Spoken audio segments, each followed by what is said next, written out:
What's wrong with the following sentence? The university has study abroad programs in Mexico, France, Japan, and Africa. Did you catch the problem? Africa is not a country. Mexico, France, and Japan are all individual nations on 3 different continents. Africa is its own continent. In fact, the second largest landmass in the world. The African continent has 54 countries with over a billion, that's billion with a B, people. It has upwards of 3,000 languages spoken, meaning its people are incredibly diverse. In the northeast is Egypt, home of the ancient pyramids. At the other end of the Mediterranean is Morocco, site of one of my favorite movies, Casablanca.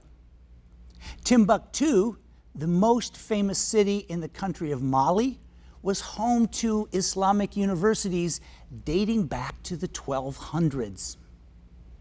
Nigeria is Africa's most populous country with over 180 million people. The Republic of South Africa, which borders both the Indian and Atlantic Oceans, is the birthplace of Nelson Mandela. The world's largest waterfall, Victoria Falls, is located between the countries of Zambia and Zimbabwe. The nation of Kenya is famous because of its world-class marathon runners. And these are just a handful of examples of the breadth and diversity there. Now, Americans may not be trying to snub the world's second largest continent, but the next time you hear someone say, "My niece is going on a mission trip to Africa," perhaps your gentle response to them is, "Terrific! Which country?"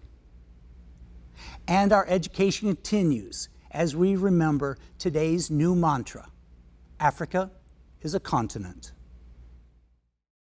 It's sort of become a badge of honour today, even though it's a product of sort of early European map making and this whole idea that Europe has to be at the centre of the world. So everything else in the world is sort of arranged in relation to Europe somehow. So of course Australia ends up way down in the bottom corner there, right? But as we know, the Earth is a spinning globe, so it could have been anywhere. But Australians sort of, they joke about it now, and they'll produce maps down there that have flipped the world. So at the very top is Australia, and everything else is sort of underneath Australia.